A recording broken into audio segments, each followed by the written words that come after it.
everyone's upstairs. We're all down here. So everyone turned coward, innit? Oh, you go. Are you gonna go and check what it is? Because I was looking, I was like, I heard that. yeah, but I don't know what you heard.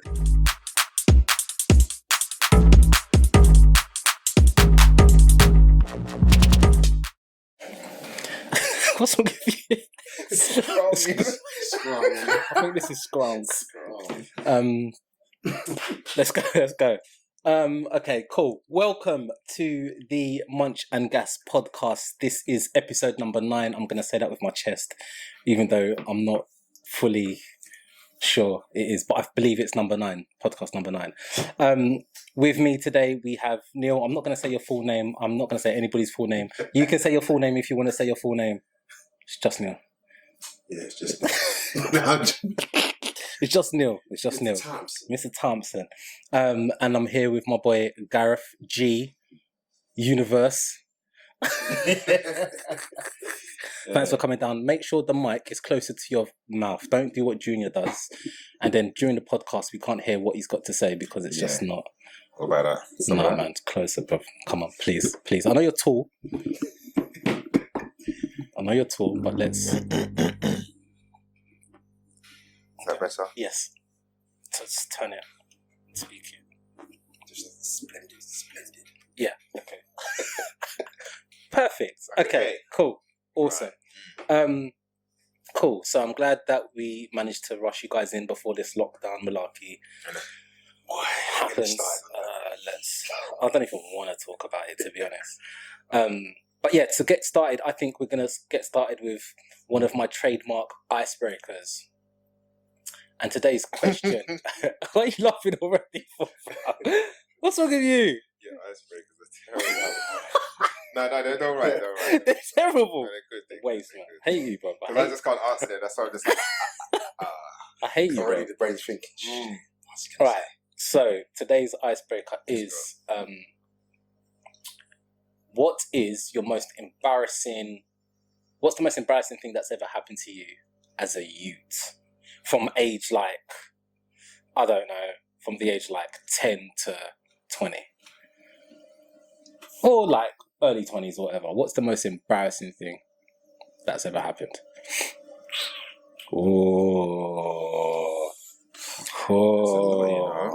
I'm trying to. that's a lot, you know. Boy. All right, I'm going to give you guys a chance to think about it. I'll go first. Go on. God, there is a lot to pick from. There is a lot to pick from. One thing that happened to me was, I forget how old I was. I think I was about 10, 11. And I used to live on Nightingale Road. Remember Nightingale Road in Edmonton? Yeah. And do you remember the old Lee Valley complex, the cinema and the leisure centre and whatnot? Yeah. So I used to ride my bike up the hill to go towards the cinema. Mm. So I was just riding. I had a new bike, and my mates were at the leisure centre, and I was like, okay, I'm gonna go see them. But I was just on a mad one. I was on my bike, new bike, you're just checking roads out and checking where things go, and I must have gone around the back of the leisure centre complex to get there, and there was like an industrial site with loads of factories and stuff, and then there was a group of people that were coming out of one of the industrial sites, one of the factories, and I started showing off. I just took my hands off the. Are you laughing already? Yeah, I took my hands off the steering wheel and off the handlebars, steering wheel, off the handlebars, and I was just going at it. And I don't know, it must have hit a divot or something. It just full locked like that. My chest went into the handlebars. Yeah. Bike went tumbling over. When I woke up. When I woke up, bro. When I woke up, because I was going fast as well, bro. When I woke up, I was on the floor like this, woken up, they were all stood over me. Saying, wow. You right, mate? You right, lad? Because they were like they're adults. I'm a 10-year-old. Yeah. You're a And like, Yeah. because you're right, we need to get something for your face. It's for your mum. And then like, and I started touching my face, bruv. My lip was bust, hanging down, mate. like blood, like everything all over. And I'm just this. I was, when you're so embarrassed, thinking you could have just rid past them with no issues. Just keep your hands on. And I just trying to show off, innit? I got many a bike incidences, man. Use a different one. Use a different one. But I just won't go there because. So who's going next? Who has gone? Yeah, Neil, go for that, man. Jeez. I was actually going to use a bike one. Because you're you, innit? You. My front wheel just came It can be teens. It can be teens. It can be early 20s. Early 20s, most embarrassing moments. I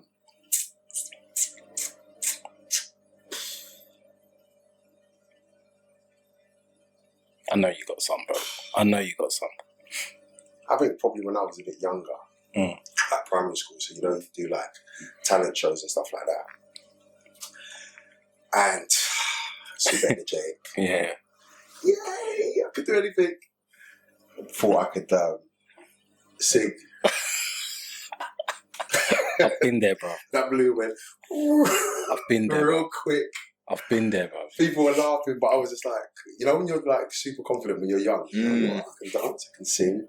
Because like, I used to love Michael Jackson. My mum used to always get me to do little Michael Jackson. Yeah. But I used to be shy in front of people all the time. So when it's just me and my mum, mum, look, from the video, and I was doing it when family around. Neil, do the Michael Jackson thing. Not even no words, Yeah. And then I got to an age where then I started to get confident and you start to like... Thought you were triple threat. Yeah. Triple what? Jeez. Listen, that went down so quickly. What did you actually do? I thought I was a performer. So I thought, I'd try and do a Michael Jackson. But the thing is, it's like you're singing, but you're probably not singing. You're probably just speaking in a nice way, thinking that you're singing. Like Drake. Yeah. What am I doing? Wow. Just completely embarrassed myself. And it's only afterwards you think, oh my God, like I didn't want to see that one. Serious? Because the dancing side of things, I felt like I was right because it was just you stick to Michael Jackson. So you dance. Yeah. You know what I mean? Whatever you see, that's how I used to just copy. Literally just copy what you did. But that whole singing thing, that was a bit mad. So you didn't win? Huh? but place it on. You know what I mean? Never again. I've been there, bro. I've been there. Yeah. Gareth. Oh, I mean, Mama got me in trouble, but got me a little reputation. It's a double one. It was a primary school one. Okay. And we was going to assembly, as you do on a Friday morning. You go to assembly. Yeah. And I don't know why. You never know why you do things, innit, when you're a youth. Yeah. And there was a light switch there, and I thought, let me be helpful and turn the light on. Now, this is old school, innit? This is the 80s, yeah? Yeah. So when I thought what I thought was a light switch wasn't a light switch. It was a fire alarm. And I flick that. Fire alarm goes off. Yeah. The whole school has to get evacuated. Then we get brought back into school. Someone G'd me up, innit? Wait, was this Cook Hall? Nah. Oh, okay. Hounsfield. I was about to say. Hence why. I was about to say, I knew that was you. Hence why. I went to about 3 different primary schools, innit? Oh. I wasn't bad. Whatever. It's just decisions of my parents, innit? How you go 3 different primary schools and you're not bad? That's over the story. But I was misunderstood. It was a misunderstanding, innit? I thought it was a light switch. I flicked the light switch. What, you couldn't read? Fire alarm went off. No, there was no fire. You didn't say fire, brother. You couldn't read. There were both Fire. light switches. I just flicked one. You just flipped one. What are you doing, bro? Then, assembly continued after the calamity. And I had to stand at the front of assembly. That was a hard one because I've never done nothing to be put in a position like that. Do you know what I mean? Especially as a kid. I don't know. I think I must have been about 6 at the time. Yeah, and stand in front of the whole school. So they made you stand in front of the whole school and then they effed you off. Here, come here. No, See no, this come. boy, yeah? Here, stand there. You Now, see this you're all boy? gonna sing Kumbaya. No, it No, wasn't you- as tight as the world goes. Oh my god. Listen, Wow. yeah, that was hard. I think Bro, that I would was- have been in tears, bro. I would have been laughing my head off, bro. I was embarrassed. I was. No, I mean, if I was there and I was your mate Yeah, and you yeah, were at the yeah, front, everyone- I would have been bending, bro. Listen, the worst thing is, man, it's like you G'd me up, innit? Someone G'd me up. Come on, man. I thought we was friends. It wasn't on purpose. It's like, miss, it wasn't on purpose. And them days, they were all a bit rough. So Rough ain't the word, bro. Yeah. Rough ain't the word, bro. I've seen teachers from my primary school like fully attack one of my mates, bro. oh, yeah. Like chuck him against the stage for not being quiet. And we all tried to G the teacher up to the head teacher, and the head teachers, none of the teachers believed us. Listen, but I tell you what, I bet he's a good lad now, though, isn't he? Nah, man. Oh, he ain't, nah? Nah, bro. Sending down the wrong path there. Yeah, that guy's got issues now. I can't lie. That guy's got a tremendous amount of issues now. I won't say his name. I won't say his name. For legal reasons. Oh, no. Cool. So coming from embarrassing sort of experiences, what's the most, because I'll say everyone, but not everyone has sort of gone through traumatic experiences, or there are different levels of trauma that people have experienced. So a question I'll again put out to you guys then, what's the most traumatic experience you've had to date as a person?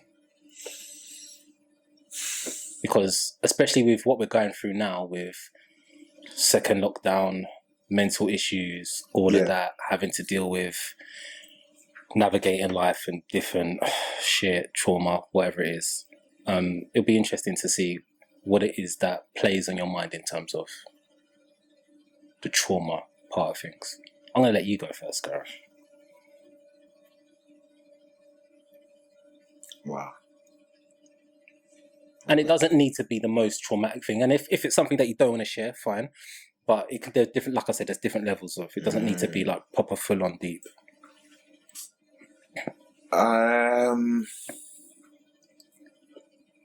I think one of the most traumatic things is probably the car accident that I had, you know. With Nick, Mm. I was thinking that. Mm. So don't need to go into too much detail, but like talk through what. I think the reason why it's traumatic is because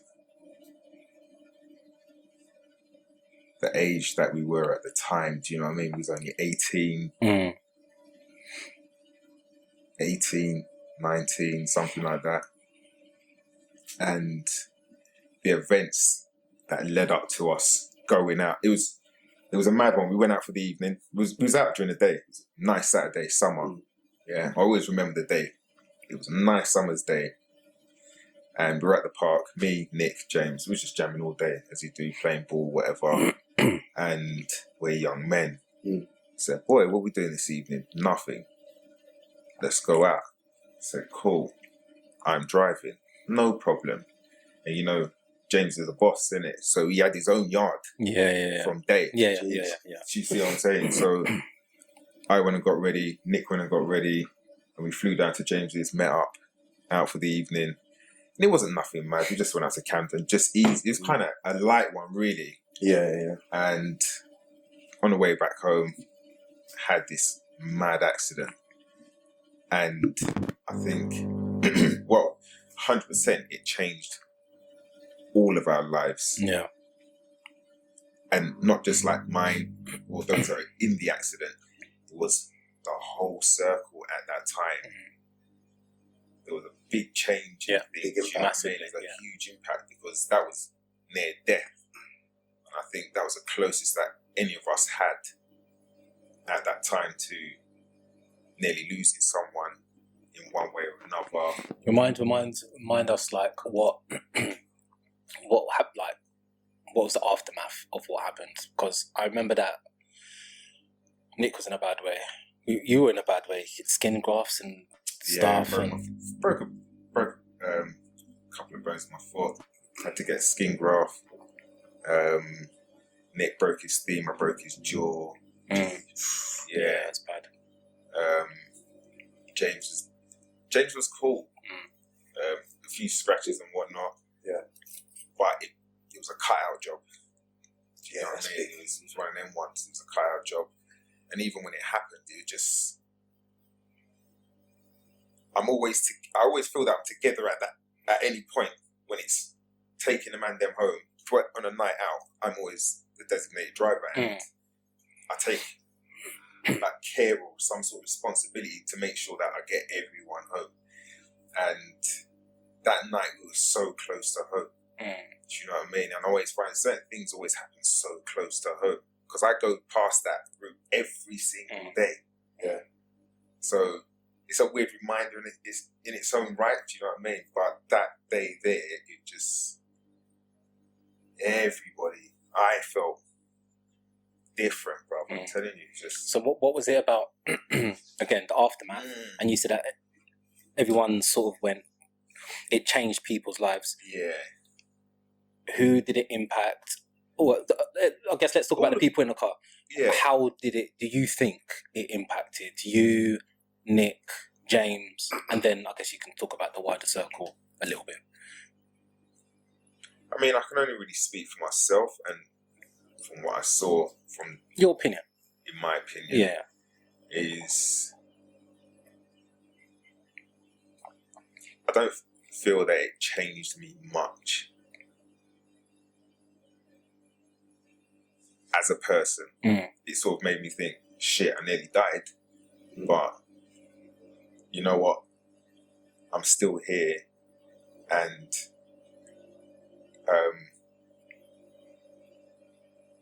I spent, in fact, I'm skipping a bit actually. I spent 3.5 weeks in hospital. Yeah, each of us were down, like it was man down. Each man was out of action for a long time. So I think that's this where it started. Each man went down for a long time, and I spent 3.5 weeks in hospital, and it was mental. The things that went through my head at that point, I felt. You had flashbacks and stuff. No, do you know what?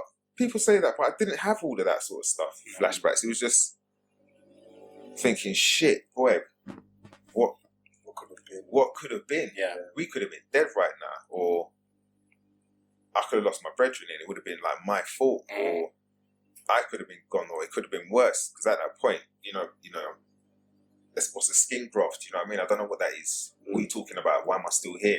Yeah, you know. My foot was connected up to some sort of pump and whatever until they could do the operation and all this sort of stuff. So I'm like, what's going on? You know?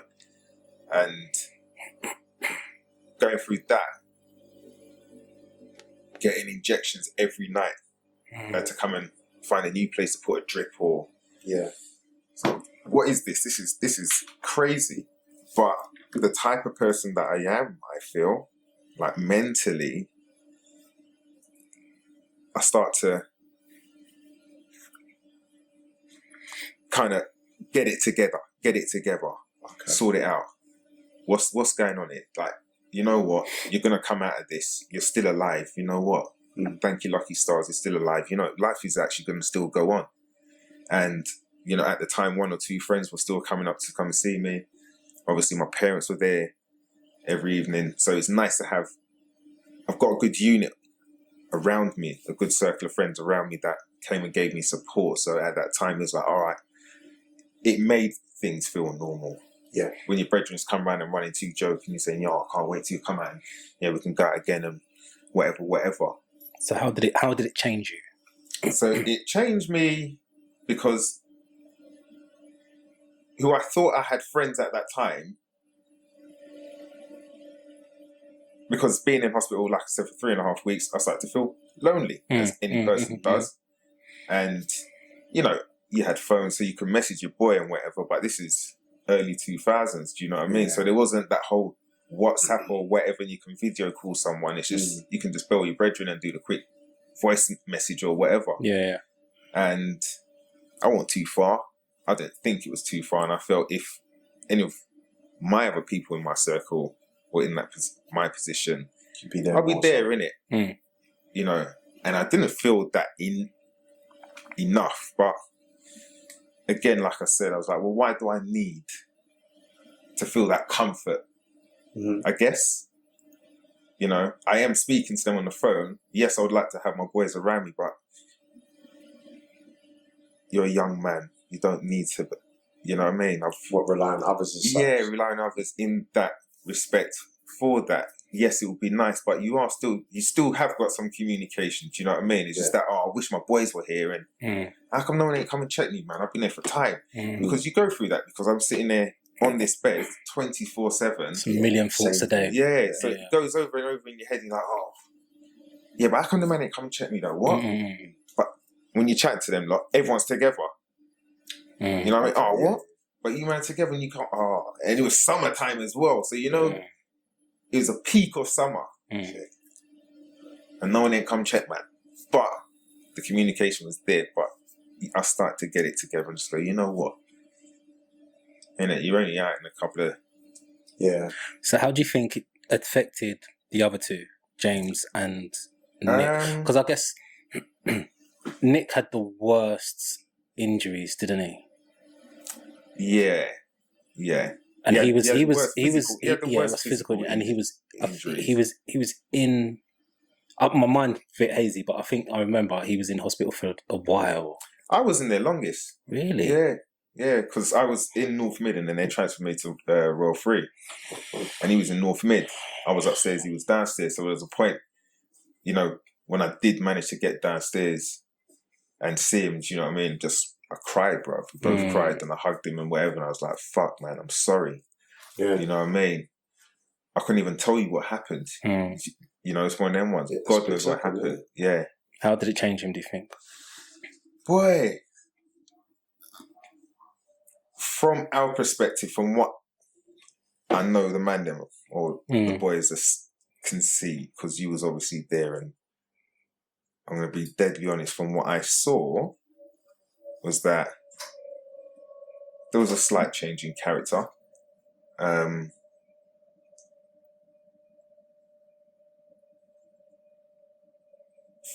He became a recluse. Yeah. He started to become a recluse, and not on purpose, but when I look at it now, and I always play it over my head, like when I look at it now, how he became a recluse. His thing was he just wants to get better. It was about his health, about his fitness. I'm not ready yet. You know, and there was that I felt was going on. I'm not ready yet. I'm not ready yet. Okay. You know, and that being you're not ready can possibly lead to some sort of laziness, maybe, or like a confidence. Yeah, confidence thing, because there was a point it was all good, it was all fit and healthy. Come, let's roll. That not on it.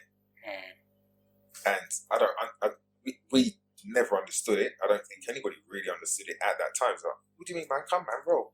Nah, my hair's not done. Because, you know, he obviously had his plaits in it. Hair's not done. I ain't got no gums. It's this, that. Yeah. So he was never ready. Yeah, got you. So, not understanding that he was becoming more and more of a recluse at that time. But it was cool for you to come around and chill. But you just wouldn't step out. Not really. Not for anything special, do you know what I mean? Yeah, I remember. Pop shop, get your few essentials, yard. It could be fair as well, because like as you said, that's things that are traumatizing. I've been in the car accident before as well, and it's, as you said, it's just like a second, and mine wasn't as bad as you guys. You weren't in hospital or anything like that, but like if you were in hospital, and your mind would just be playing tricks on you, and then you would. It's definitely 100%. It would be definitely a confidence thing as well. As you said, he's probably feeling like, no, I'm not quite there. I don't feel like I used to, so I'd rather leave it. I don't want to talk to anyone. Like, he could probably talk to his boys and see you guys when you come round, but outside of that social circle, probably, because even to this day, you get people that are like that and they've not even been through that. What he's been through. So I can only imagine, like at that young age as well. It was crazy because he was was the link. He was the pillar of all of us. Oh, gee, okay. Yeah, he was the he pillar. was like So the energy sort of. He was he was the guy. he was the central energy out of all of us. That I don't know. Every man had a different experience. I feel we all have an individual experience with one another, a close one, all different sorts, innit? And especially like with Nick, I know that everybody had a connection.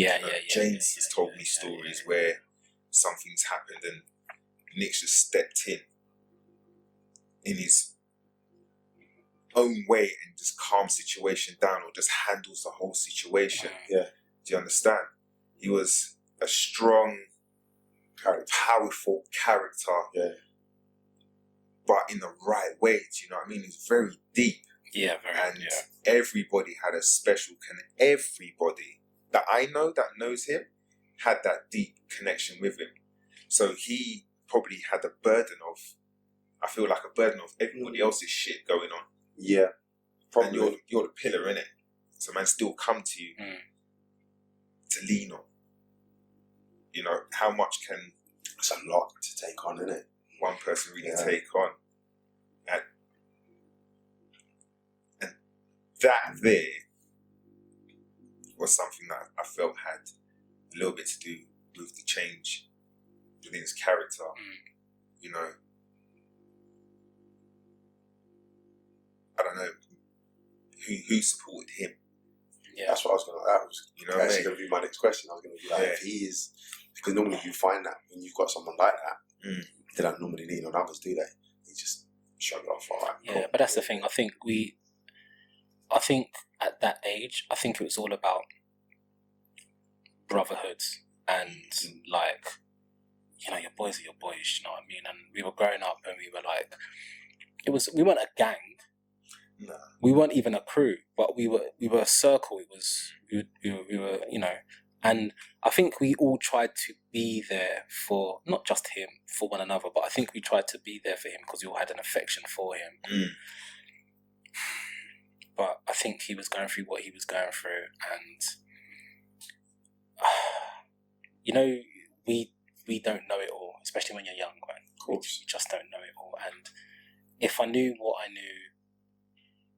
If I knew back then what I knew now, you know, I would have just tried to talk to him and just listen, just let him, and just sit there quietly, even for an hour, 2 hours, just until he's ready to. But you know, we did though, bro. We did. Before it got to a point.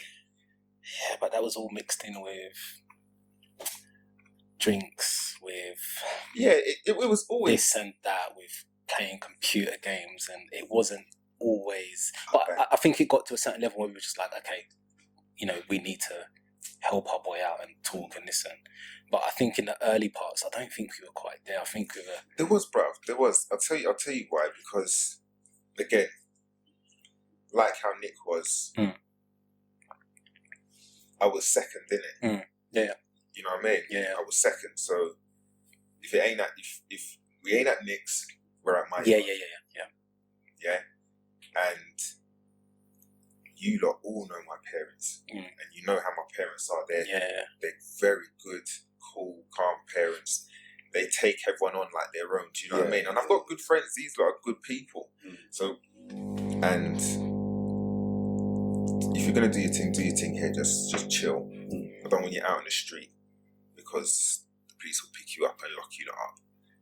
They knew more than what we did. Yeah. So it was always round mine.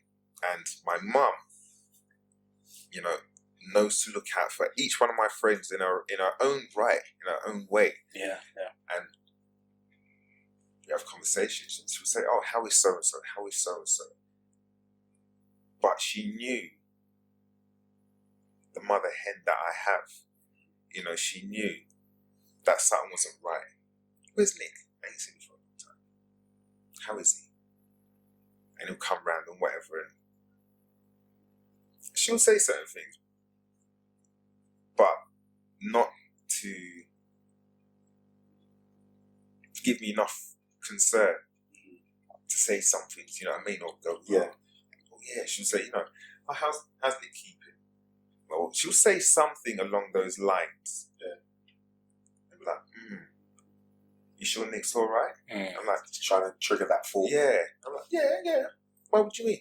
It's like, oh no, just asking because I'm like, oh, I don't know. Do you know what I mean? Because there are signs now that you learn as you get older. When you see certain behaviours, you go, oh, okay, something's not right here, whether it's depression or a mental illness going on. There's signs.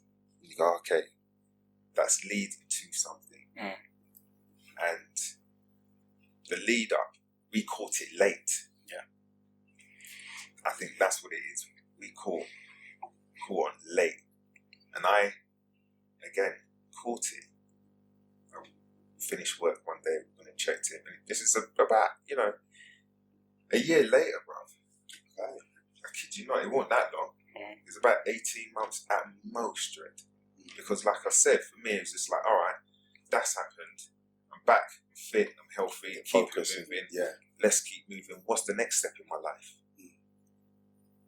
And that was me. I was just thinking about myself, innit? As you do, innit? You're just growing. And not really noticing, but seeing there is a change, but not noticing we're drifting away here.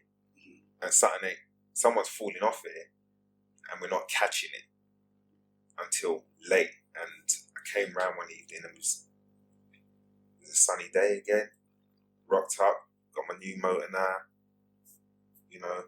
tinted that, my style, innit? Tinted, blacked out, whatever, boom, I rolled up, bass and everything. You know what I mean? Like, it's a Friday, just finished work, popped the tyre, rocked up. My mum's going, he's upstairs, whatever, come true. And that's the first time that I guess I can say I've recognised an energy. You understand? I walked in that room and it was a complete different energy, Dread. The hairs on the back of my neck stood up. I've never felt nothing like that in my life, Dread. And I sat there with my boy looking him eye to eye. And we're talking. And he ain't there, bruv. He's saying stuff and I'm like, bruh, what? What's with you? You know what I mean? I'm like, oh, what's with you? He's not being the normal person that I checked 2-3 days ago. Yeah. You know what I mean? Even 2-3 days ago, there was something, whatever, but I'm just not paying attention and I've got work tomorrow, whatever. But that Friday when I popped around and I was chatting with man, and it's like, rah, something ain't right, and you're not responding to me the way how I know. Bro, I was like, bro, and I said, talk to me, please talk to me. What's going on? Have I pissed you off or something? Because the way you're responding, I don't get it. Yeah. What? And I sat there for about 2 hours, going back and forth, trying to get something he's not making no sense to me. So was he trying to explain himself, like it wasn't making sense, or was he just talking? All he kept saying was, in time, they will understand. Yeah. He's not there yet. Like, who? What? Who's not there yet? And he's saying things along those sort of lines. And I'm like, yo. Yeah, I remember. This is quite actually difficult for me to talk about. Yeah, bro. I remember, because we were all close when we were young. And I don't want to harp on this too much because we still need to come over to you as well. But I remember getting a call from, it was either you or Junior that called me to come to Nick's. And I was just like, wow, what's going on? Because them times I was still with you lot, but I wasn't with you lot. I just got signed for Enfield Football Club and I was on my football team. Everyone started to become their own. Yeah, We're still about, but... Yeah, of course. So I come down. All I was told is, you just need to come, And I come down and, like you said, Nick was saying what he was saying, everyone's in the garden. Huge meeting, bro. And everybody. I thought it was a joke, the way he was going on. And I was looking at everyone was like deadly serious in their face. And I'm waiting for someone to say, ha, ha, ha. But I'm trying to talk to him and it's just, his responses was just exactly what Gareth said. And I was like, are you okay type of thing. And it even got to the point where I pulled him away from everyone inside the house to talk to him, just to check if he was having me on, the way he's going on and talking and responding. And he kept on saying the same thing, and he said some other stuff about, I don't want to go into too detail, but it just wasn't making sense. And bruv, I started crying inside the house. I started crying. I got upset. I didn't know how to handle it. Was he talking in third person? Third person. So it's like he's talking about himself. So he doesn't see himself as himself, saying, they will see. Yeah, third person. Yeah. Some of the stuff wasn't making sense. He was talking about... Some of it was reference to other things, like just programs. It just wasn't... It's different bit. It just wasn't himself. That's why it was strange. He just wasn't himself. It wasn't making any sense what he was saying. And I had to leave. I remember after that, we went back in the garden, and I said to everyone, I said, I've got to go. I can't see him like this. And then I left. Yeah, I remember, bro. You, PJ was just in shock, bro. You know what I mean? Because he lives a couple of doors down from her. Do you know what I mean? He was in like utter shock at what is going on. Because remember, I'm a couple of years older than these lot, so even then we were still kind of young and just gone through the whole accident thing, and you know, we felt it was kind of bouncing back, and then this, like, what is this? Do you know what I mean? We're experiencing things that no one's even spoken about. Yeah, cool. At that age as well. Madness. Yeah, like, as you said, you don't know what to make of any of that. It's like, what do you do in that situation as health, teenagers dealing with, like you said, mental health, not having a booklet, not having anyone who has schooled us on it. We haven't been educated on it. We haven't had to deal with it, or if we have dealt with it, we probably dealt with it poorly because we've never had. It was just it's mad, bruv, to deal with that at those ages. And like I said, my reaction was, I can't deal with this. I can't see him like that. I left. And like looking back, like I always felt I should have tried, but I'm hearing the stories that happened afterwards, and it's just like everything just broke my heart more and more and more, man. And it's tough, but that's weird how that trauma has got all the way around to mental health. That's true, crazy. It's true because of that knock-on effect. That is the subject, isn't it? I mean, we have to go full circle on that because we can't just leave it at that. He just hit a downer, do you know what I mean? Man did hit a downer, but he did bounce back, you know, in his own right. That, yes, all of us gave up. All of us gave up because life took over for every one of us, didn't it? So you can't like kind of feel guilt because, I just left, man, or whatever. Yeah, you couldn't hack it because you didn't know what it was. Yeah, I couldn't. I stuck around for a bit. I was getting the phone calls and all sorts, and you flipped out on me one day on the phone. You know what I mean? Yeah. Like, bro, what, like that? But it still, because I'm seeing you as your normal you, innit? Yeah. You're like, what? Come off, man.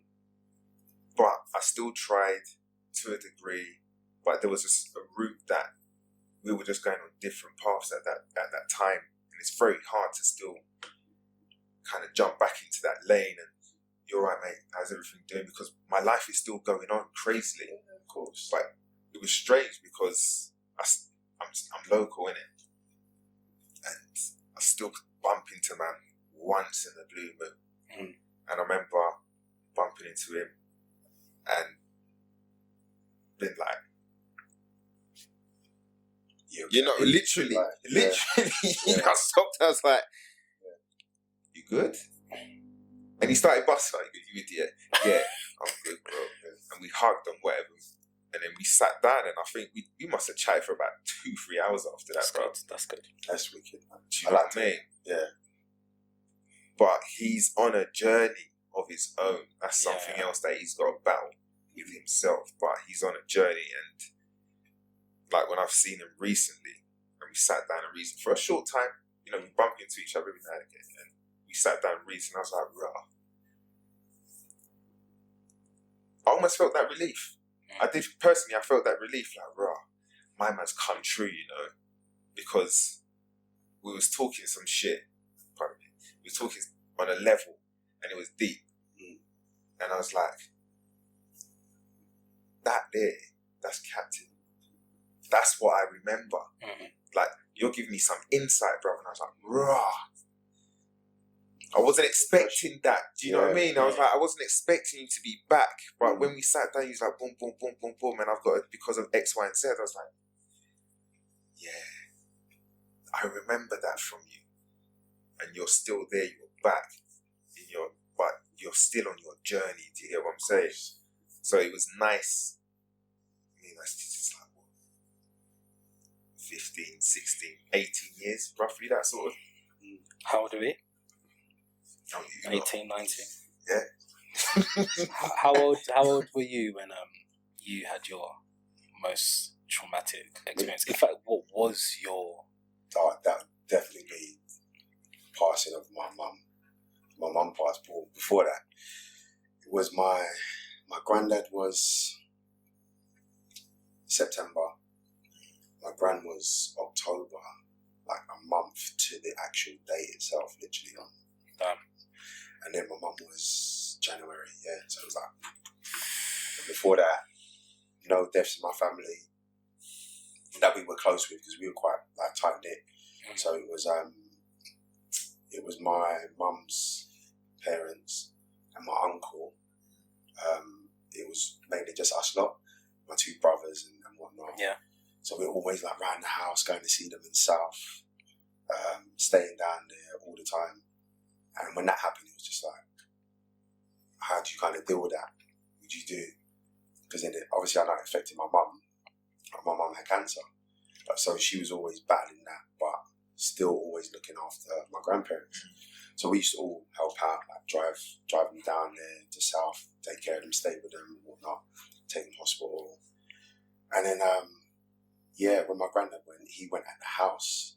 My mum was there. I was there as well, but I was in another room. And then I think that was the first, I think after that I was just like, because it's weird, isn't it? It's like your granddad's always there all the time. Cool. But like he got cancer in the throat. And then obviously as it grew, you used to see, because they were saying, yeah, we'll have to operate, but you might lose your voice. So, no. You know, it's stubborn, like, no, it's going to affect that. Lord will look after me. That's it. So, like, you accept that. But then obviously when that happens, like, you just don't know how, it doesn't feel real at all. It just didn't feel real. And then, like, you just want to try and help everyone else. Because I'm not really, I don't know, it's weird. Like, I'm not really a person that mourned a lot, if that made sense. Because, and that's why I think I can relate to what you were saying. You were saying you look out for people, because I was like, oh, is they all right? Is they all right? And I was like, I've got an older brother, but I'm like the oldest. Yeah. Always like, yeah, looking after everyone, yeah, my brother. Mummy, yes, what do you need? Like, always drive my mum places all the time. Yeah. And because my brother didn't have a license at the time, so I was like, yeah, come on, I'll take you, whatever. And then, like, you just try and put your arm around people and your family and that. And then, obviously, then when my nan passed, that was another thing. And then my mum just probably gave up because she used to live for them all the time. Obviously, she lived for us as well because she looked after us all the time. But where she was always there, like 24/7, my mum's. She come from, like, Enfield to South, like, regular. Yeah. Like, she was working, evening, come take me, go down there, either stay down or go down there and then drive back up. Mummy needs this or whatever. So she was always there doing things. I think it hit her hard like that. She's already ill, and it just take the wind out of you, innit? So yeah, but then and then my mum, that was probably the biggest one for me. Like, I was just like, when they said it, she might not make it through the night. I was like, no, I'm not here. I can't be here. Yeah. Like, no way. Where was it? North Mid? Yeah, North Mid. I was like, no. Because I was with my uncle, my brothers, and a few of my mum's friends were there, my auntie, and they stayed. And I was with them, and they said, look, we'll stay. And then, where did we go?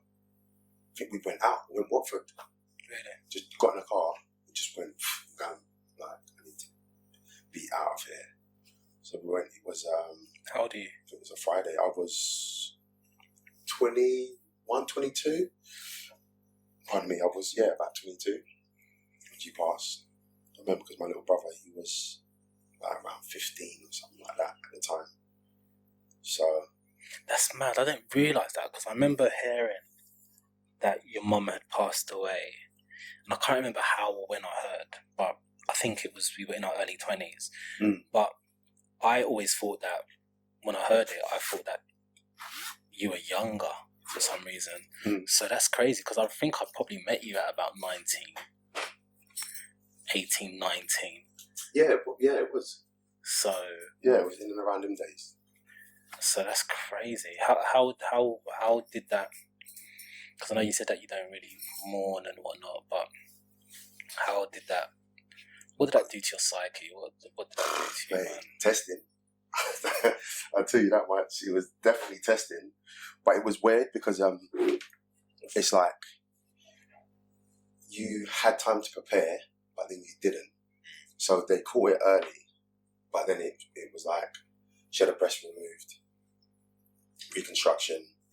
All right, cool. She's all right. And then it came back aggressive, and then it was like, okay. Then it got into her spine and stuff like that. And once he does that, that's it. So we knew about that, but it's like, again, your mind's already like, oh, geez, how do I do it? Like, is that real? Is it real? Yeah, you almost said, my mum don't smoke, she don't drink, like, she's cool. So how come why is it so aggressive? Said the psyche questions, and that, like, questions. Like, I don't understand.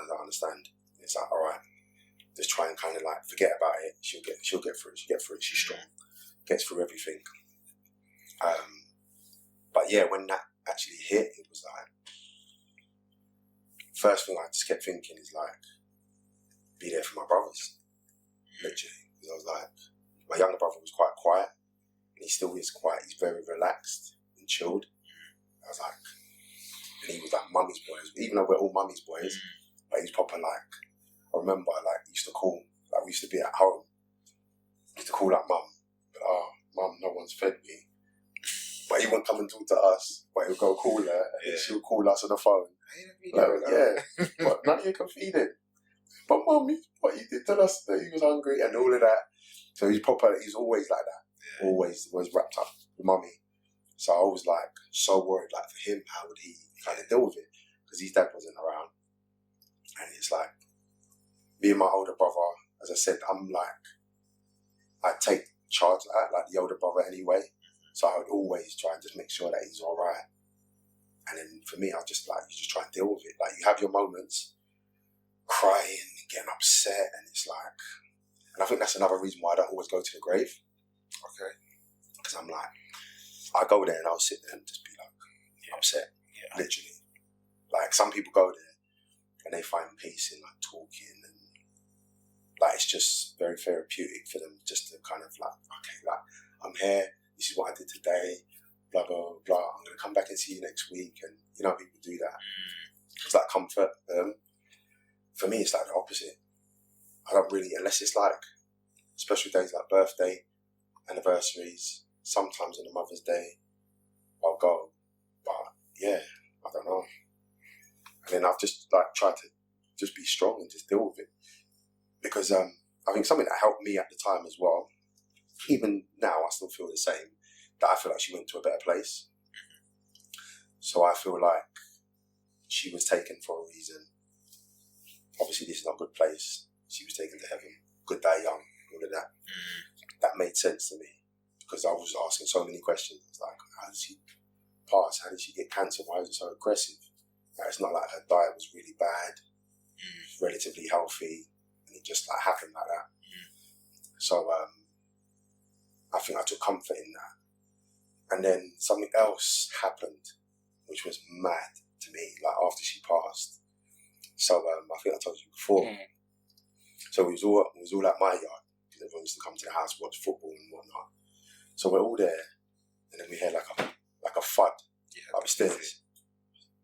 Listen, Reggie, everyone just stopped because we were all there and you heard it loud. Everyone's looking up like, what, is someone upstairs? No one's upstairs, we're all down here. So everyone turned coward, innit? Oh, you go. You're going to go check what it is? Because I was looking, I was like, I don't hear that. yeah, but I don't know what you heard. What they said. I was like, okay, I'll go check. So I creep up the stairs now, I'm creeping. So I go upstairs and literally, you walk to the top of the stairs and there was a Bible there at the top of the stairs. So the reason why it was weird, because this Bible is a Bible that my mum got me. She got one for my brother, so it's like a old school big one, leather. She signed it and all of that. I said, oh, my boys and whatever. So that's at the top of the stairs. And the wickedest thing is, that was in my room on a shelf. And I know exactly where it is, because that's where it stays, on the shelf.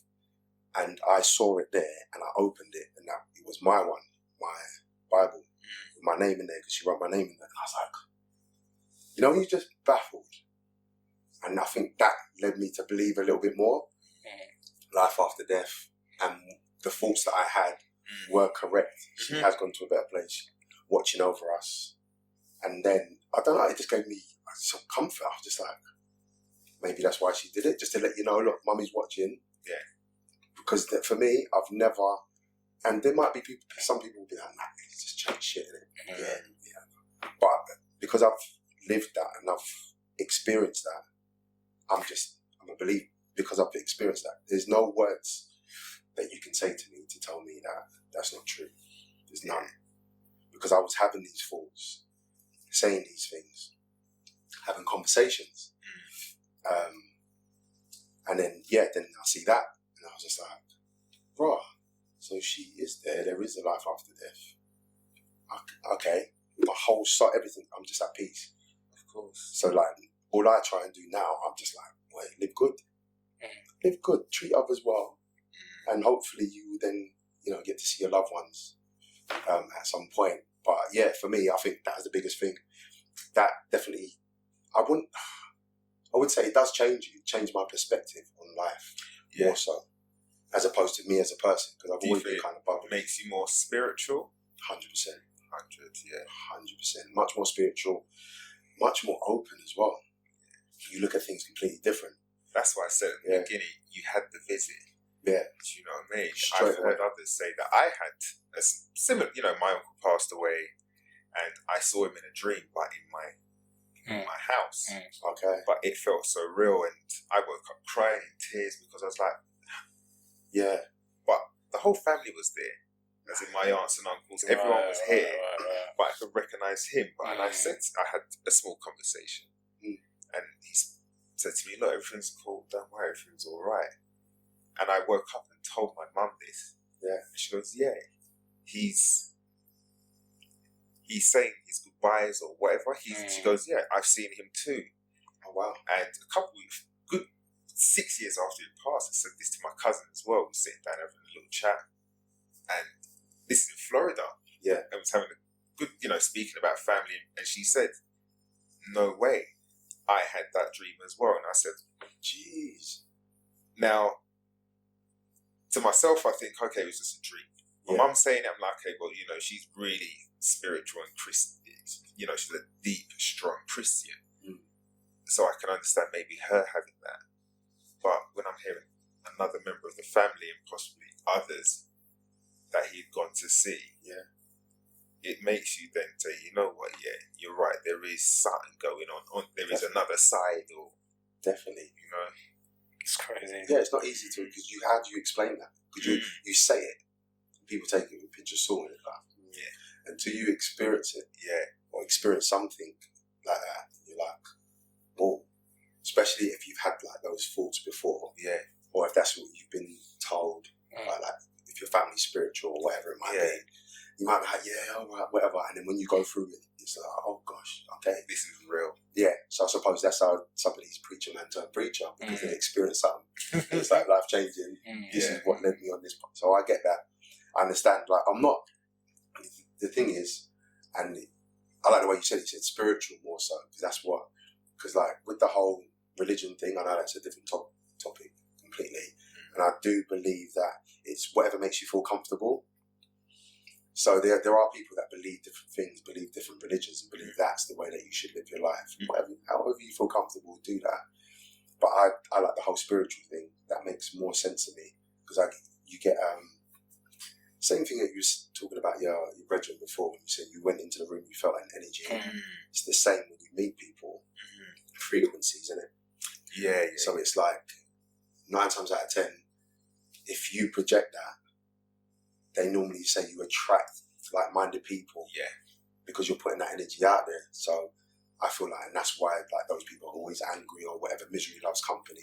They will always have bad things happening to them, and they're always angry because of that.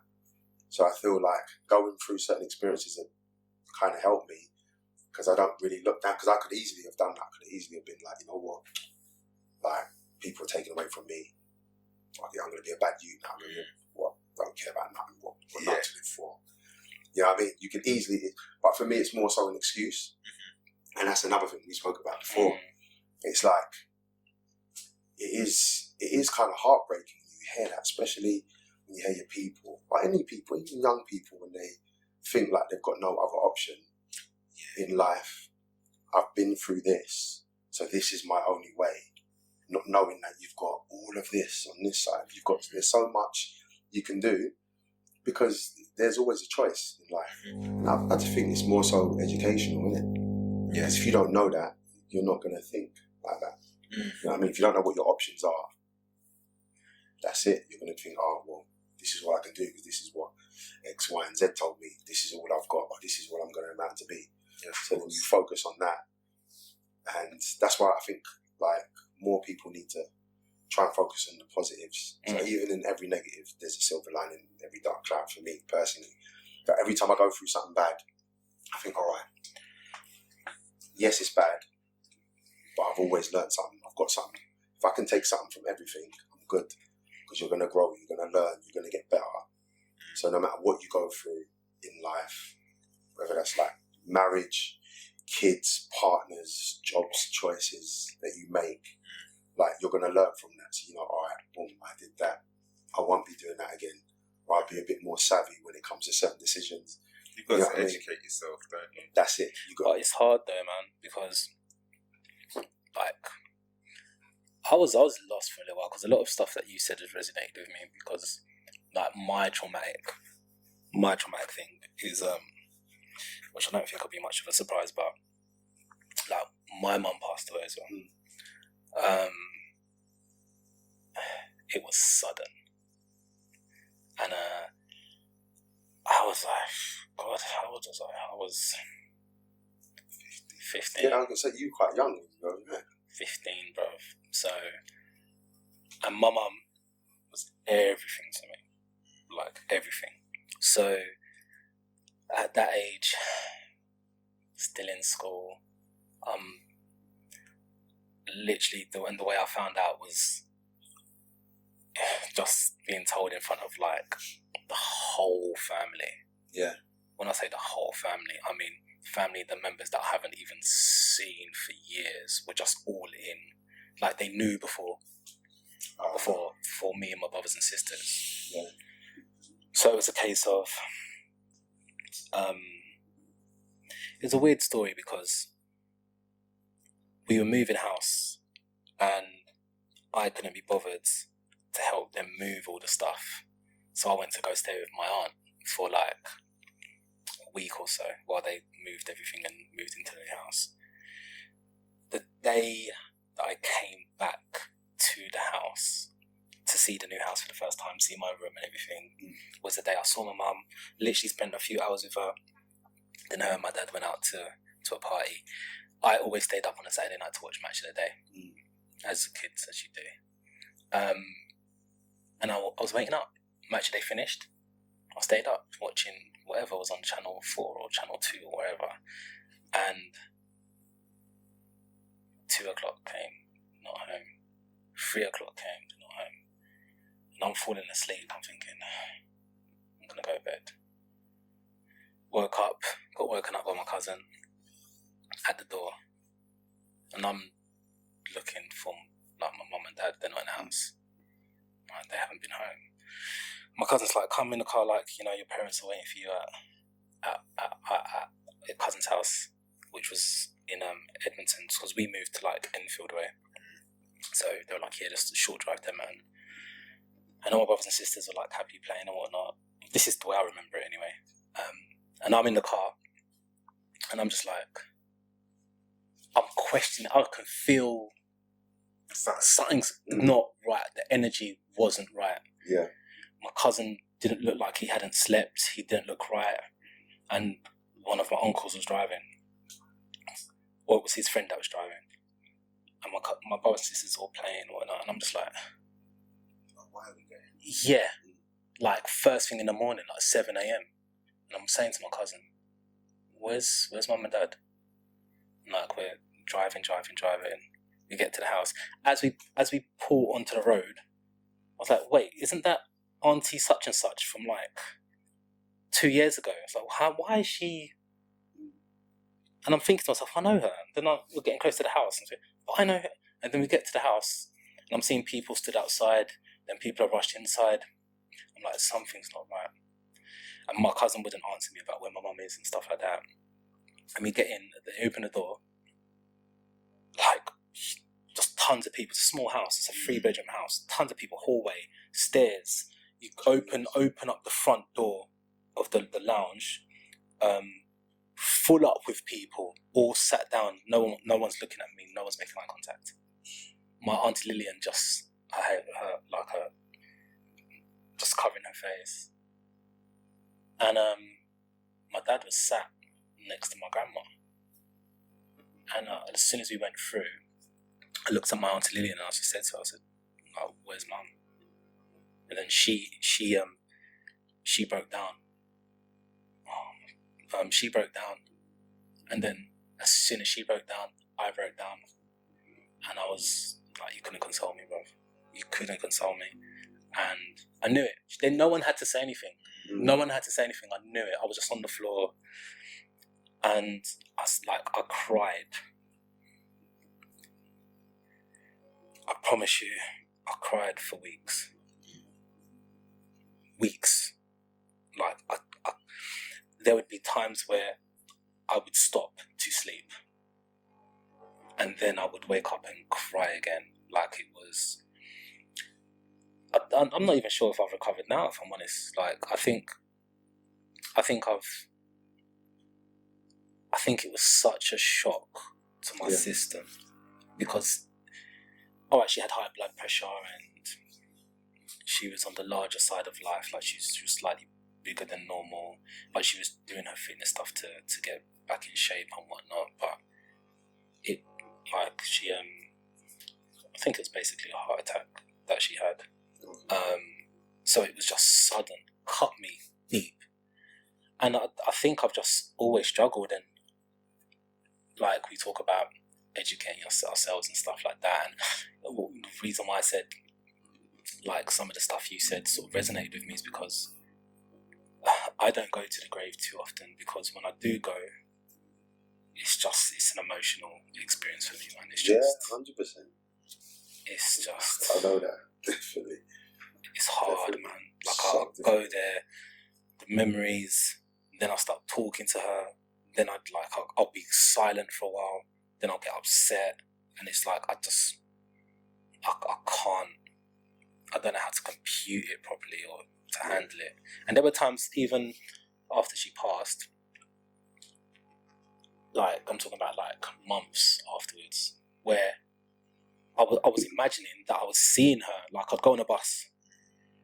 Oh, okay. I'd go on a bus and I see the back of someone that looks like her. And I'm like, part of me's like, that's her.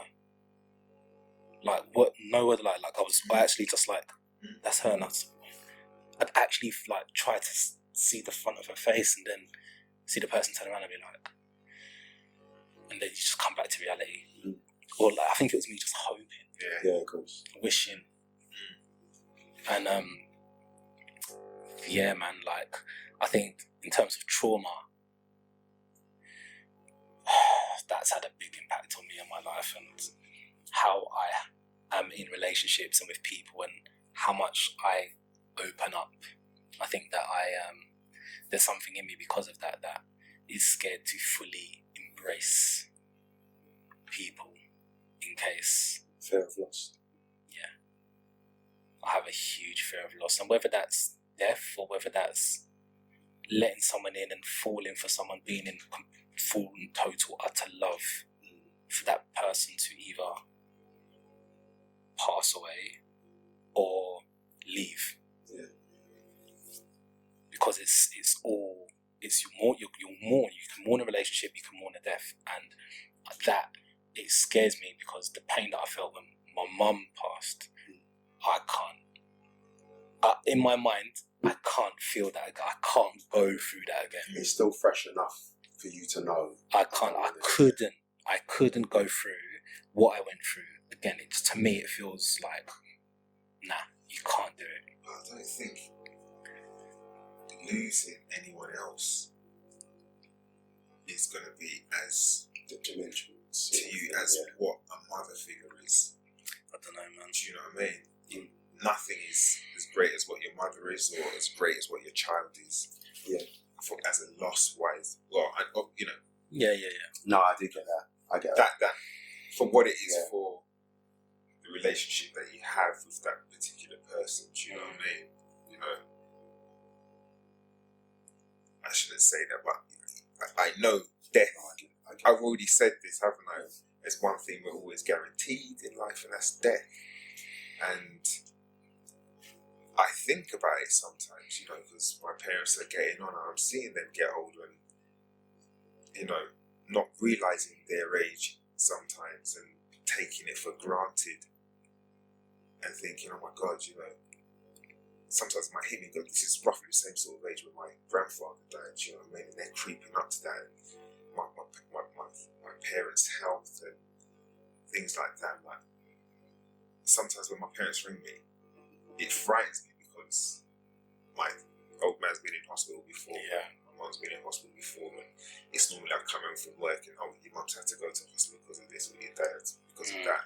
So when I get phone calls from them, my heart beats like, Jesus, what is it now? Yeah. I was, you know, I was just, what do you want for dinner?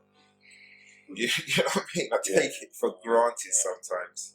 No, but that fear, I know what you're saying, you don't want to experience that, and I don't want to experience that, but I know I'm going to, and that fear, I feel, is worse sometimes. Of course, they're not knowing it. Because it's not knowing, and it's every time I can only imagine kind of that sort of loss, you know. I used to say to people all the time, like, when I got to a stage where, because it happened at 15, when I got to like 18, 19, I felt like I was at this point where I could talk about it to a stranger and sort of be okay. It took me a good few years before I could, because before that I just wouldn't really mention my mum at all. Like, I just wouldn't.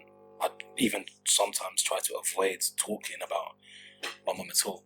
But there was a point in my life where if I saw any of my friends or anyone that I knew talk bad about their mum or dad or whatever, or I saw a girl that I knew talking to her mum like crap or something like that, or one of my good friends, I'd check them so hard, bruv. I used to check them so hard because I'd be like, are you dumb? Like, that's your mum. Like, you're so lucky to have your mum. Like, if you lose your parent, whether it's your dad or your mum, like, do you know what that's going to be like for you? Yeah. And like, they were taking it for granted, man. And fair enough, people fall into the trap, but because the situation where I came from and I had that life experience, I just felt like I had to put people in their place. You're right to do that. Because, yeah, man, like, God forbid people going through what? Just losing, not just what I went through, just losing a parent in general, man. It's just, losing a loved one, man. It's just... extreme loved ones, it's hard. Yeah, because everyone's built different, isn't it? As you said, like, it still affects you now severely when you have your moments. Like, even me, like, yes, I did have my moments where I cried and stuff like that, and I still got my picture of my mum in my room. Just there. Is there anything that triggers you? Today, like, is there anything that can trigger you? and get you into like an emotional place about it? Definitely if I go to the grave. Okay. Because I know I'm like literally routine. Music, sit there, chilling, thoughts go. Start thinking about when I was young, coming into the kitchen, mum's cooking, go give her a hug from behind. Or like I used to go in her room when she's watching her shows. Like my little cat, she used to say, come like one little puss. Just at her feet, just there chilling, just chatting to her, like about anything. So where I was close with her like that, and then me and her used to clash sometimes as well, because we were so close. I'm out. So I say something, I have something to say. So we were always close like that. So that's why it's like, I'll remember things like that. Or like if I go and look at like old pictures and stuff like that. So even like my dad's side, that's on my uncles and stuff like that. We've got like a family group as well, because we were kind of reconnected, which was nice. Considering I lost a lot of family as well. So that was always nice. And then some of them posted some old pictures of themselves with my mum and that, from old school. Things like that. It was really nice. Like, oh man, look at that. And it's just weird, like if I went to like family functions, so on that side of the family, people ain't really seen us in a long time, from when we were young to now we're big men. So when we're there, like, oh, you look like your mother. Like your mother. So it's little things like that more so. That's crazy. To be honest. There are a couple things that trigger me, but I'm just a sensitive, emotional mess at times. But the one thing that triggers me is Sister Act 2. Yeah, really. And that's my favourite film as well, because of I think it's because of the emotions it invokes in me. Yeah. I think the Whoopi Goldberg figure reminds me so much of my mum. Okay. My mum was so religious, gospel, always singing, going to church, Sunday, Monday, after church, Wednesday, a Bible study, Friday, prayer club. Like, like Sunday we go to church twice, morning session, afternoon session. Like I've gone to every church in every gospel church, Pentecostal, whatever. We've went to a Catholic church once. Do you know what I mean? Like we've tried. We've been everywhere. So we've got every type of Bible, everything. So like Sister Act 2. The first time I watched it, I remember watching it at home around that time, and then like just all the different stories that are told within, like, you know, the urban struggles, the Lauryn Hill story where the parents being harsh on her, doesn't want her to do music, and my dad was really harsh on me not to play football because of my asthma and whatnot, to the point where it was like he was aggressive with me type of thing. So it all just like, it reminds me of like growing up, and then Whoopi Goldberg reminds me of my mum, and then I'm already emotional when it comes gospel music for some reason. It touches you. Like Sunday when I'm cleaning, I put on gospel music, bruv, and I love it. I love it.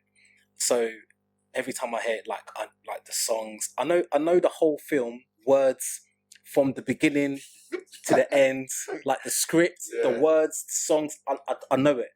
And I love it, but every time, and we get to the final songs, I always tear up, bro. I always tear up, and it makes me just think about mum and everything like that. So that's my trigger. That's a good trigger, though. It is a good. It brings you joy, though, isn't it? Yes. You know what I mean? So that's nice. You know what I mean? It's mad, bro. It's mad. And at least you're in control of that as well. It is. To put it on. Go down memory lane. That's it. Memory lane. Memory lane. Talking about memory lane, actually, us three are something I've realised. All been married. He's like, yeah. I don't even know how to sort of dive into that. I don't even know at what point, how do I start? oh my god! What's your experience? And I don't know. The question the question could be quite Jesus. the question could be quite charged, I guess, depending on whether I ask you what's your experience of marriage or what's your experience of divorce. So I don't know which to go for. I think I'm gonna go with divorce. I'm gonna go for divorce because, you know, you might end up getting married again, so I don't want to have to be the Debbie Downer on marriage. So what's I'm gonna start with you, G. What's your God damn it! what's your experience been of divorce, breakup, whatever? Like, what's Okay. give us some nuggets as well, because I want it to be educational. Boy. If you can, Okay. if you All can. right. All right. My personal experience has been very difficult, I think. Probably for both sides of the party. Because it's one thing when you feel you know someone and you've been with that person for however long or whatever, that you feel, I know you to some degree, whether it is good or bad. And I guess during that breakup point or that separation point is at that point where I guess people don't hold back anymore. Whereas you might have been holding back what you really wanted to say. Because we were married and who knows, we might get over this. Yeah. But when it's like, it's final cut, that's it. Curtains are down. I suppose the respect goes kind of. Yeah. Then it brings out a different side in people. Like I say, a side that you wouldn't expect, know, or prepared for, you know what I mean? And so my experience, it was rocky. Still is, still going through it now. And the waves, the emotions, the back and forth,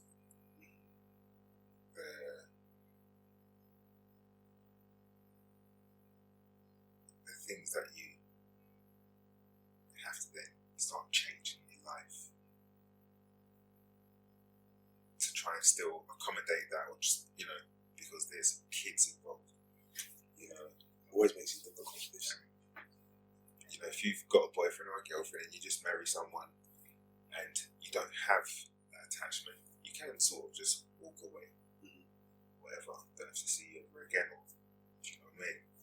But when you have a family unit, and it's not just myself and her, it's her family, my family, all the extension, do you know what I mean? Everything else, all the friends that are now affected. And it's kind of being able to then separate all of that and try and move on with your life. You don't know how that person's going to take someone's side in an argument, because that's what it is, beef right now, isn't it? Yeah. And someone takes that person's side, someone's going to take your side. But these are people that you were probably cool with, and you don't know how it's going to be if I see your mother-in-law or that person from their side, you know what I mean? Luckily, if I have ever seen any ex-relatives or friends or whatever, it's been cool. So it then feels, alright, this is just between me and you now. Yeah. Do you know what I mean? And then the whole war that you go through between one another, it's emotional. saying stuff, being like this, and then you make up. I guess, I don't know. You start having stories or making up stories in your head. Nothing's going the sense, things might not be going. There's a point where, I'll give a bit of detail. So there's a point where I had to go through mediation. There's steps, isn't there? For this whole breakup. You separate, and we know that we're fully separated. I moved on. Then it's like, okay, cool. We're going to cuss each other out and stand back and forth. Then it's like, right, well, we can't do this. Let's get some mediation sorted out and be amicable, because I have a child and it's affecting her. It's affecting my child. So I would like to feel that I'm a good dad, and I've got to think about my child. It's my one and only. I don't have many people all over the place. I just got the one. So I've got to think about this one, what's affecting her. And obviously you're living with your mother.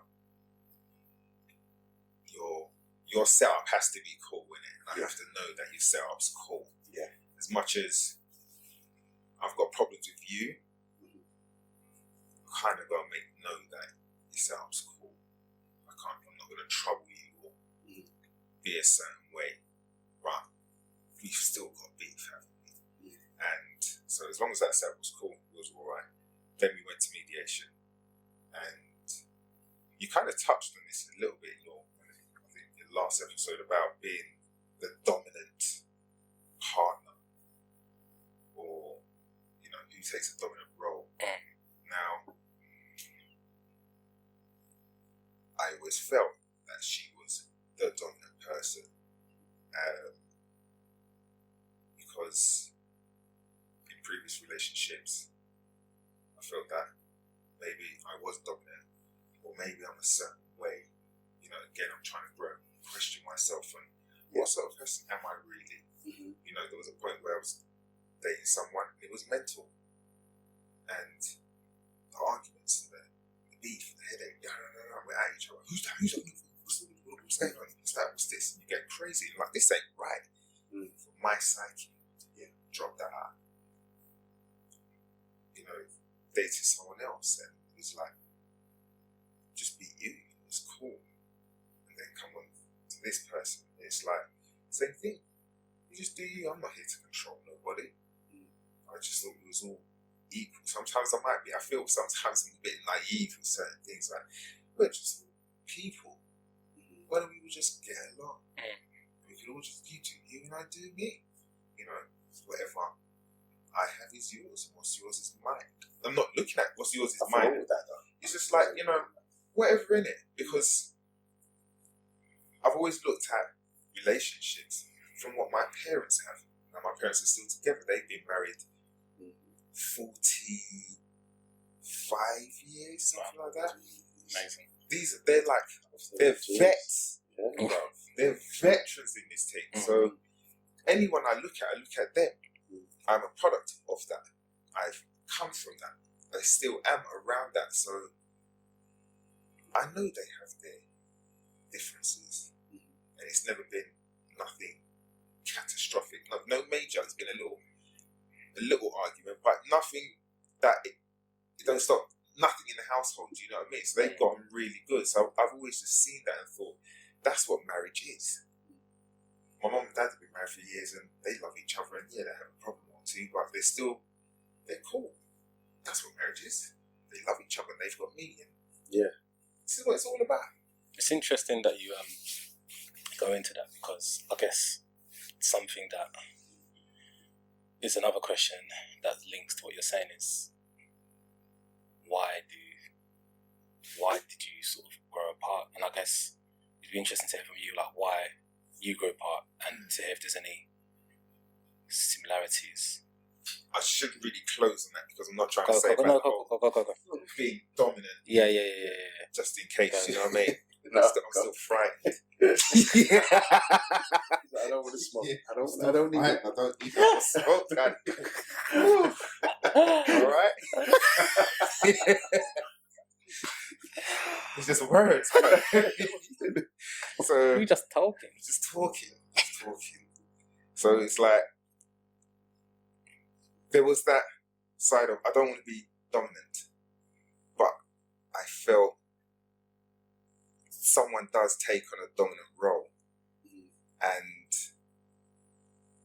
I kind of let that be. Do you know what I mean? Yeah, I let that be. Well, if you want to be dominant, then I ain't gonna fight you for it. But when there is time and place, then respect it. You know what I mean? You came to my wedding, bruv. Yeah. You heard my mum speak. And funny enough, when I was sifting through some files and shit, I found a copy of my speech. Okay. It was mad, bruv. I read it, it brought tears to my eyes.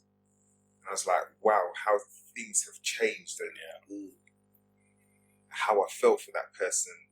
Outlook. And you know what I mean? At that point to where we are now, Dread, like, this is miles apart from where we started to where we're going to finish up. The change in your dynamics, the change in, again, your life. Yeah. Because I never saw divorce in my life. Do you know what I mean? It wasn't an option. I don't think any of us It wasn't.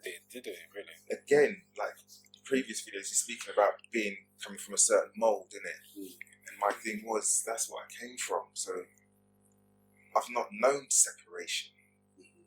Do you know what I mean? My friends that I went to school with, believe it or not, when I start looking back, I went to people's house and saw both parents in majority. Now, I don't know what their setup was, but I remember going around and someone going, yeah, that's my old man, that's my dad. You keep it moving. Yeah. And I was at most of my friends' houses. You know what I mean? So that was strangely my fairy tale, innit? In a way. You get married and you just live your life with your missus and whatever. And you keep it moving. But when, you know, how our setup is at the minute, that, you know, we're being amicable for the sake of it, is there going to be a point where we're going to be cool with one another? I don't know, Dread. Do you know what I mean? Because you don't realise how much words hurt, innit? Yeah. That you say stuff back and forth to one another, or you're like, yo, that's scars. Do you know what I mean? That's cut deep. Moment, isn't it? Did you have any moments like that? Yeah, I've definitely had that. And I think, touching on what you were saying, like, obviously now you can look back, you can be like, wait, yeah, I've learned some lessons because, like, I shouldn't have dealt with that situation like that. You know what I mean? There's a way to deal with things. Sometimes if you get too hot, just leave. Some people look at that as bad. Oh, you're being weak, or why would you leave? But in that moment, rather than go back and forth with someone and have a tennis match, just leave, calm down. If you're an irate person, you get angry quick, you need to then just get out of it. That was my thing, though. Yes, I am. I'm hot-headed, innit? I'm quick.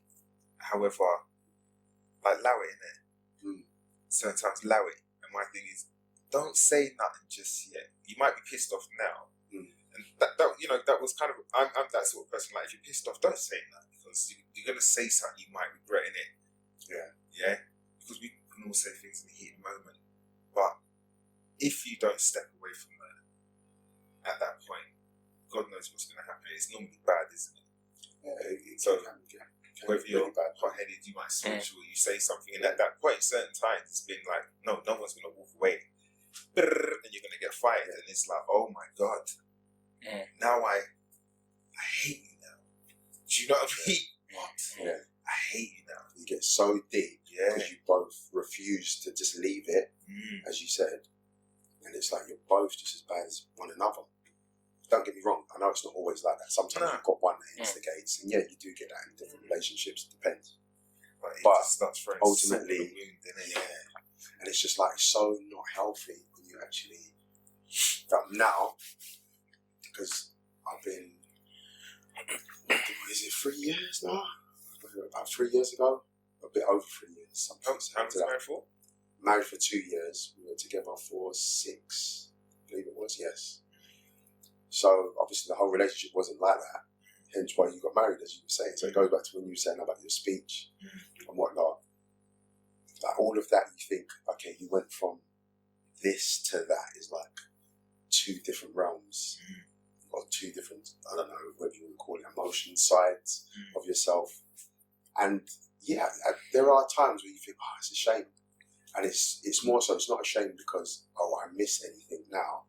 It's more so that even though, yes, it's been a good life experience and it's helped me then grow to be a better person now, I can look back and say, no, you should have been better then. You know what I mean? You should have dealt with this better. And I think I said it to you before, like, my whole thing is, I don't really like to talk bad about other people. So whatever we've gone through in like a relationship or arguments, I never used to go to my boys and talk to my boys about it. Really. So who was I talking to? No one. Goes back to probably what I went through with like my mum and stuff like that. I just store it and just deal with it myself. Like, all right, like, just get over it, calm down. Because I'm not a person, I don't like to stay angry. I don't like that space. I hate that. But did she share like relationship stuff with her friends and her people? That I couldn't tell you. Maybe. Okay. Maybe. I don't want to say yes, she did. Because I don't know that. I can't prove that she did. She probably did. Because some people need that. They need to vent or talk. Or sometimes, you know, it's like with arguments. When people want to win, they'll say what they need to say to whoever they need to say it to. It's not even win. So you get it's more like followers. Just come round me. Yeah, this is what happened. Oh, yeah, you know what, you're right. He's wrong. Or, of course. Or vice versa. It could be the guy doing that. Oh, you know what she did? 100%. Wouldn't say what he did. Wouldn't say how the conversation went. Doesn't give the right facts. So and this is why it's good because I can see it from both perspectives. So I can never say, oh yeah, it's just all her, it's not me. You know what I mean? Because then no matter how the argument started, I'm still feeding into that. You know what I mean? By retaliating and responding. And then there's a way to do it. You know what I mean? Because I'm a person, I'm respectful because that's how I roll. As soon as I feel like you're disrespecting me, I'll say something. Like, I'll try and pull you up on that. And then it gets to a certain point where when you keep repeating yourself, your voice gets louder. Then it turns into something more heated. And now you're going back and forth. And then the respect goes out the window. And it's just like, then you start then saying hurtful things to each other. And it gets worse and worse and worse, which is ultimately so stupid because now you're both going to literally go to bed angry, and it's like, then what? Like, I'd rather hash it out, sort it out, and forget it, water under the bridge. But not everyone's like that. So if you've got one partner that can do that, and one that just harbours everything, and then if you have another argument, bring up the last argument. But that's what it is, isn't it? That's what it is. It's can't really run. It's all about frustrations. For me, it's what cripples, and I can't speak for everyone, but I think what cripples a marriage or a relationship is building frustrations and not sort of being understanding / patient with your partner. And I think if the frustrations build and build and build and you don't understand your partner enough to give them the leeway and understand that the headspace that they're in might be because of work or because of stresses with their family or money problems or this, that, or health problems or something like that. You can't understand the reason why they're at, you can't talk or communicate with each other in a particular way to help each other through your shit, then the frustrations build.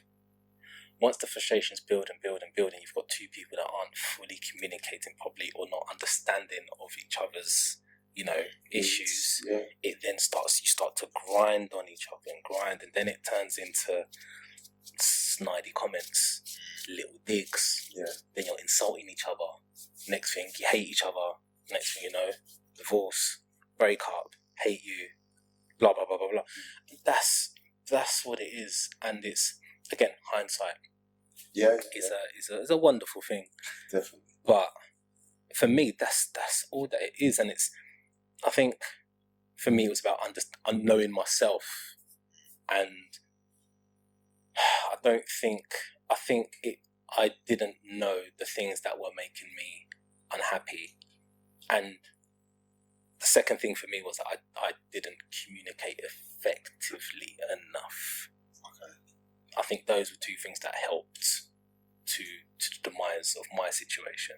But I'm not going to take 100% accountability because But I don't think it's fair to ever say that anyway, unless, as I said, there are sometimes individuals that literally are driving that boat and trying to crash it because they might want other things, and then sometimes that's what it comes down to. You don't truly know what your partner desires unless you communicate a lot on a regular basis, and you're quite open. You have to be open, and that's like, for me, you have to be open. Even towards yourself, you have to look in. You have to be able to do that and be like, you know what, I'm being a prick, and be say, yeah, I'm sorry, I wasn't an idiot. Once you can do that, then you can be open to then understand someone else's feelings and stuff like that. But I feel like if you're not open as an individual in a relationship, it's going to reflect that, because everything you do is going to be like, well, they did this and then they did that, and then when they try and talk about you, no, let's not talk about that, and then they start talking, well, what about before when you did?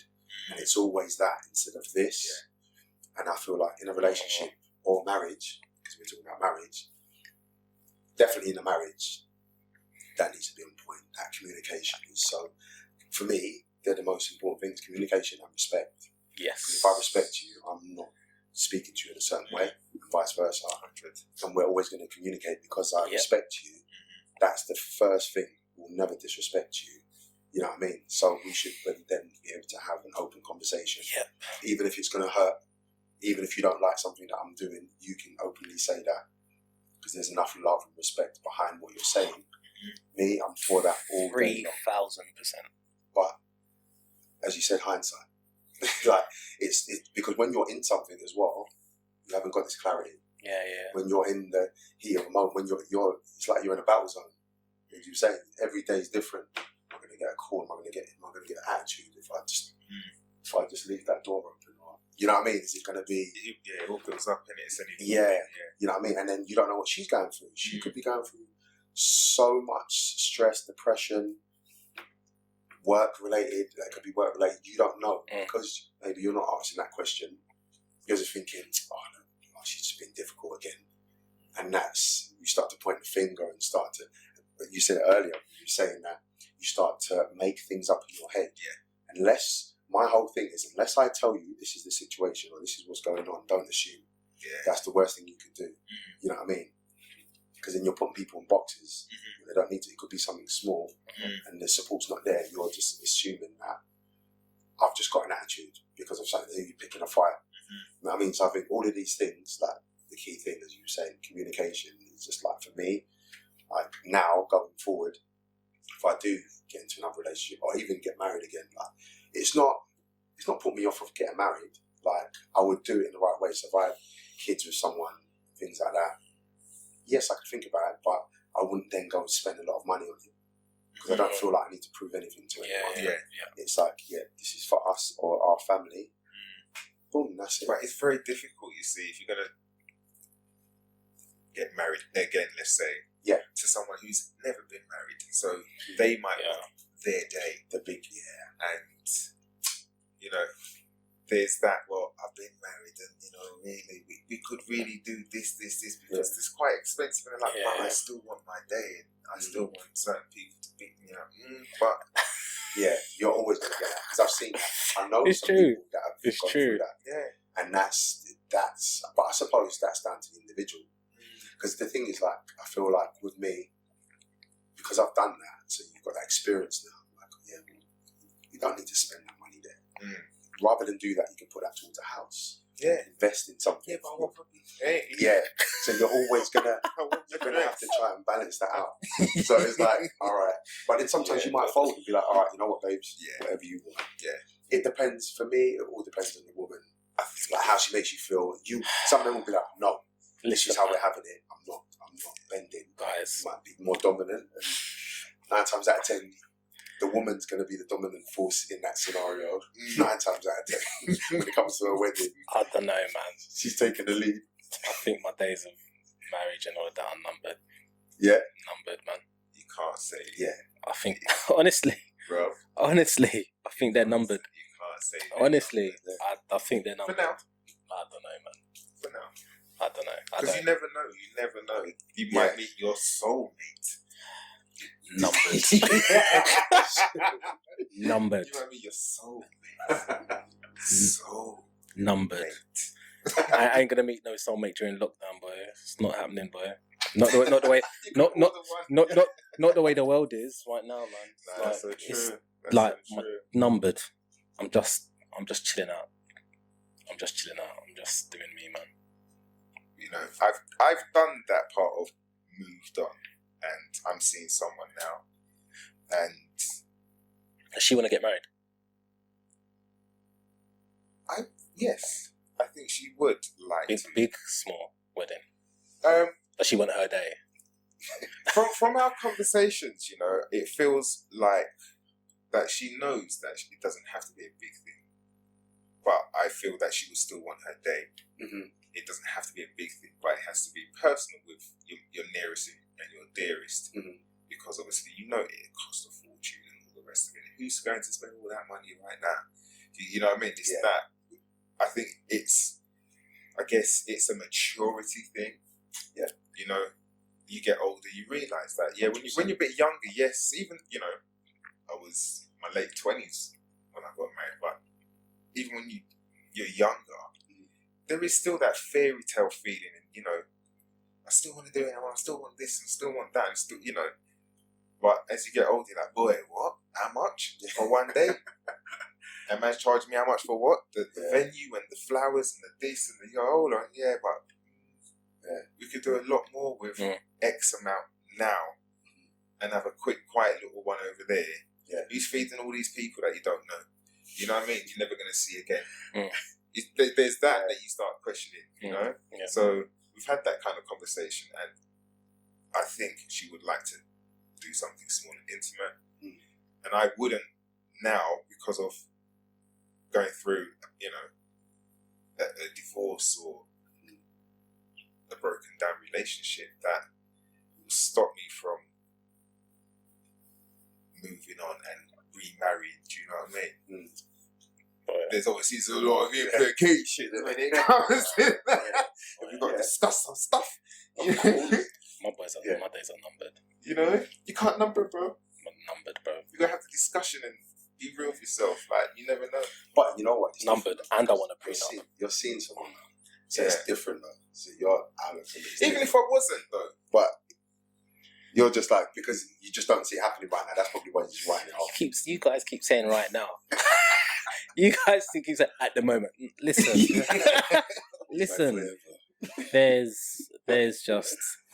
I don't even want to think about all of that. To be fair, like all of that partner stuff right now for me, I just cannot think of anything worse than having to deal with another breakup. Not a breakup, like a relationship right now. Like I'm just doesn't excite me.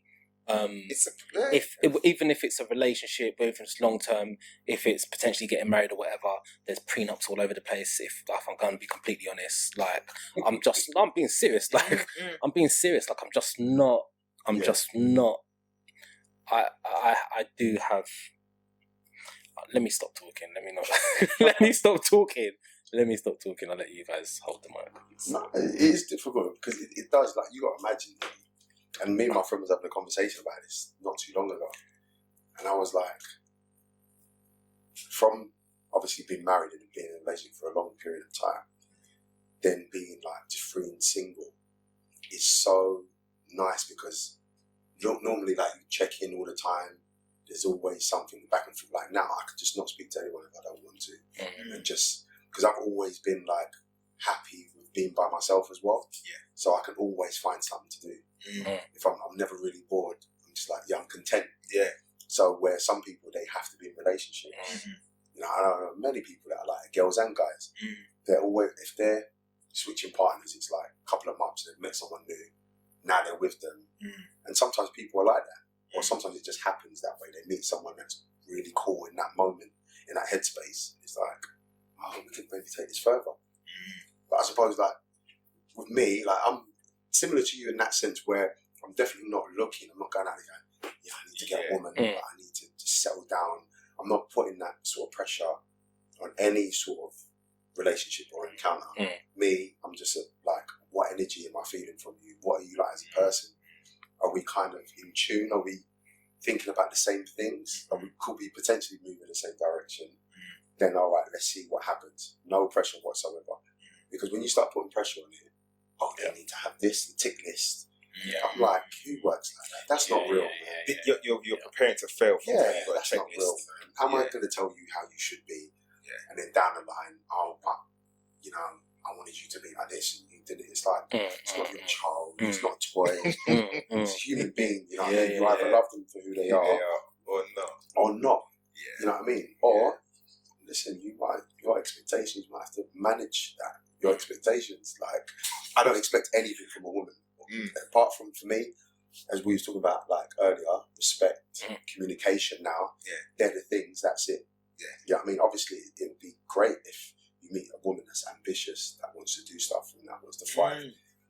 Might want to get a property and things like that. Yes, because that's what I want to do. Okay, this works. These are the new attractive things now, isn't it? We can bounce off each other. Just, I'm about that. We can build something. But that's someone that can bring something to the table, though, right? Listen, for me, you have to be able to do that, because as a man, I wouldn't expect to be with a female and not be able to offer anything and just be a man that's just chilling, just sitting there. So if I expect better from myself, I'm going to expect that from my partner. It's the same thing.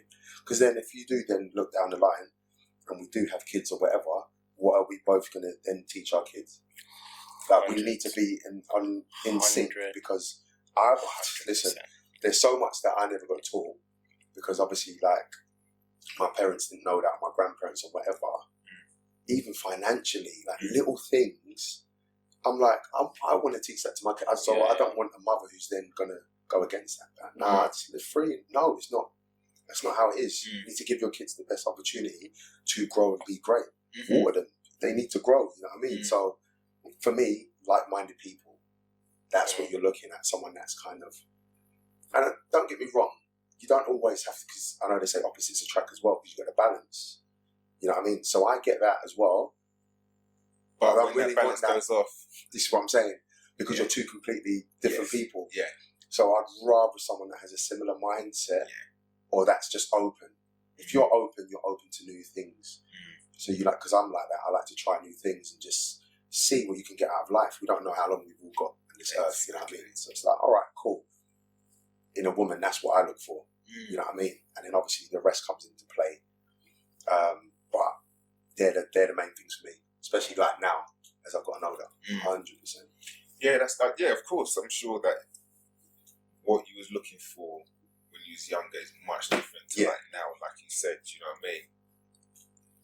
And I kind of felt that myself, like you said, you're a single man, so you don't really want to be getting attached to no one. And when I separated, it was a similar sort of situation with single man. I don't really need to be attached to no one. I've just come out of something and whatever. But when I came across my partner, it was just like, okay, whatever. But then, you know, when we got talking, it was unreal, the levels of like-mindedness that we had and how connected we really were or are, you know, that it's unreal. That we say, oh my God, this is spooky, like what the hell is going on? So it was nice to find refreshing, isn't it? I hate using that word, refreshing. That makes me sick.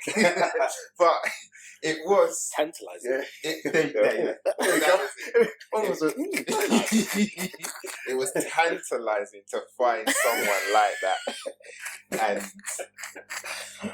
who then tapped into that side of me that I was looking for. Like, oh my God, you're into that? You know, just cool. In your mind, you do still have a checklist in a way, innit? Like, you know what? I don't want someone that was like this and like that, like the other, because this is what I kind of went through, and I don't want no one like that person again. You kind of go running scared. Some people compare. You do compare, but I knew before, like, don't compare no one. You're not the same. So when you fail, when you start comparing, is when you start failing and you start getting frustrated and angry. So both of them, my ex-partner and my new partner, they're two different people. They're nothing alike, but they are both, strong black women, let's say, strong black women that know their own mind and know what they want for themselves. So, growing up with my mum being like that, and there is a need for me to have a particular thing or, type of person around me, like you said. So I found that in that partner, my ex-partner, I find that in my new partner, that she's strong. She's just in a different way to your ex. Yeah. And so I have an attraction to that. And with my partner now, we sat down and had this because, she's had a previous partner and it could have gone a certain way, and likewise. And we've sat down and said, what was the main problem? Everybody says it. I'm sure in every relationship, everyone I sat down to speak with says the same thing: communication. And we communicate on the next level now, that even if I am worried to say something or she's got a problem, she doesn't feel nowhere to say, look, what's the situation with this? Or, do you know what I mean? And